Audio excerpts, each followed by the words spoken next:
Saya jadi ketua umum pengurus itu satu ketika saya dipanggil oleh pengasuh almarhum Al-Maghfurlah Kiai Muhammad Syamsul Arifin dengan beberapa pengurus.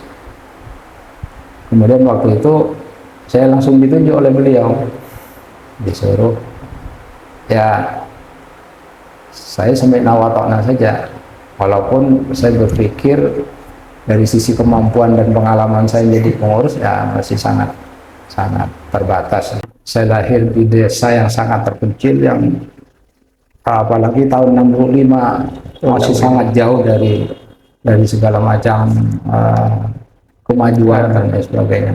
Jadi saya mondok kira-kira 1 tahun baru ada sekolah. Jadi beliau mengasuh, menyuruh kepada para ustadz keloraan waktu itu, agar santri itu diklasifikasi, dites dulu sesuai dengan kemampuannya, baru dimasukkan dan masuk di gedung di madrasah di Tulung Timur itu. Begini Ustaz, sebelum kita melakukan wawancara, mungkin dari sobat Yauma TV sebelumnya tidak sedikit mengetahui tentang profil dari Ustadz. Jadi mungkin dulu kita tanyakan dan ingin tahu seperti apa masa kecil Ustadz, dari mana asalnya dan mengapa bisa mendok di Pondok Pesantren Darul Ulum Banjarnegara. Baik, terima kasih. Jadi saya ini lahir di desa, di desa Karanganyar, Kecamatan Ketapang, Kabupaten Sampang, pada tahun 1965. 65. Ya, jadi saya lahir di desa yang sangat terpencil, yang apalagi tahun 65 masih sangat jauh dari segala macam kemajuan dan lain sebagainya. Lahir dari kedua orang tua yang juga dalam kehidupan sosialnya juga sangat jauh dari kemajuan soal ekonomi dan lain sebagainya. Kemudian saya dididik oleh kedua orang tua saya, dan pada tahun 1975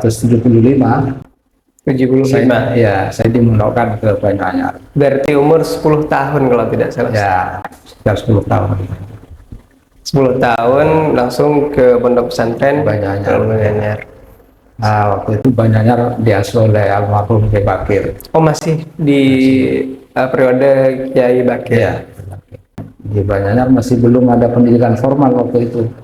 Jadi hanya mengaji saja, dan itu pun juga semuanya santri, mau ngaji mau tidak gitu. Jadi dulu yang namanya madrasah atau sekolah atau gedungnya bahkan belum ada di Pondok Pesantren. Kalau gedungnya ada yang di Tulung Timur itu, gedung sekolahnya. Ya. Ya, memang dulu namanya madrasah. Madrasah ya. Jadi saya mondok kira-kira 1 tahun baru ada sekolah. Jadi beliau mengasuh, menyuruh kepada para ustadz keloraan waktu itu, agar santri itu diklasifikasi, dites dulu sesuai dengan kemampuannya, baru dimasukkan dan masuk di gedung di madrasah di Tulung Timur itu. Di Tulung Timur yang di selatannya jalan sekarang. Ya. Oh, berarti dulu sekolah santri Tulung di barat itu ke Tulung Timur. Ya. Oh iya. Dan itu sekolah apa dulu? Atau madrasah Ibtidaiyah? MI dulu ya, pertama kali MI. Dan berarti Ustadz dulu berarti sekolah pertama kali di madrasah Ibtidaiyah. Iya. MI melanjutkan di MTS mungkin. Ya. Dan madrasah aliyah? Aliyah saya lulus tahun 86. 86. Berarti mondok tahun 75, lulus tahun 86. Berarti sempat menjalankan program guru tugas. Kalau saya tidak sampai ditugas, tetapi teman-teman saya itu ditugas. Jadi penugasan pertama tahun 86 itu teman-teman saya banyak yang ditugas. Saya lanjut kuliah. Kalau boleh tahu kuliah di mana? Di Yayasan Pamekasan. Oh, masih Stein dulu ya? YIN dulu. YIN? Ya, YIN. Jadi YIN kemudian alih status menjadi Stein, Stein. kemudian sekarang YIN lagi. Sekarang YIN lagi. Menarik Ustadz. Berarti kuliah, berarti nanti balik lagi ke Pondok Pesantren Banyak. Iya, saya berangkat dari Banyak, kuliahnya berangkat dari Banyak tiap hari. Dan sekarang sepertinya Ustadz lebih banyak berdomisili di Pamekasan. Jadi apakah karena berkeluarga atau ada alasan apa? Ya, saya memang sekarang sudah berdomisili di Pamekasan. Kalau keluarga kan saya dari Sumeneb. Tapi ya memang takdir menentukan saya di Pamekasan. Saya membangun rumah di Pamekasan dan sampai sekarang ya berdomisili di Pamekasan. Juga sepertinya ya kiprah beliau di Pondok Pesantren Darul Ulum Banjar sepertinya juga banyak sekali. Yang kami ketahui yaitu ketua umum pengurus dan juga menjabat menjadi kepala madrasah. Jadi selama menjabat ketua umum pengurus, bagaimana Ustadz melihat pondok pesantren, melihat santri dan melihat asatidz itu, Ustadz? Saya menjadi ketua umum pengurus itu satu ketika saya dipanggil oleh pengasuh almarhum Al-Mughfirullah Kiai Muhammad Syamsul Arifin dengan beberapa pengurus.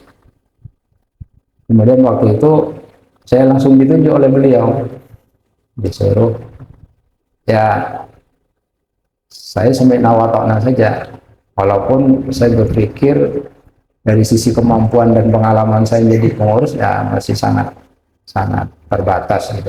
Jadi saya niat mengikuti apa yang beliau inginkan. Saya juga bersama pengurus-pengurus yang lain. Yang seperiode dulu. Kira-kira yang seperiode dulu, Ustadz, siapa?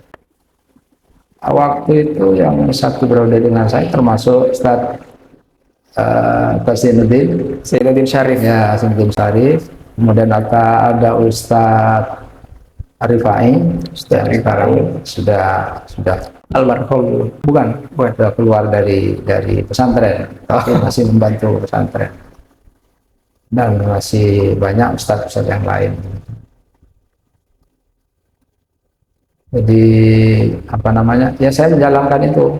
Kemudian ya sampai sekarang masih jadi ketua umum pengurus. Sekarang ya. Jadi saya sebenarnya tidak ngerti juga berapa masa jabatan itu berapa tahun gitu ya. Karena pengabdian kan tidak dihitung usia mungkin. Tapi juga kan di madrasah juga pernah menjabat sebagai kepala. Di madrasah aliyah itu saya dulu istilahnya koordinator.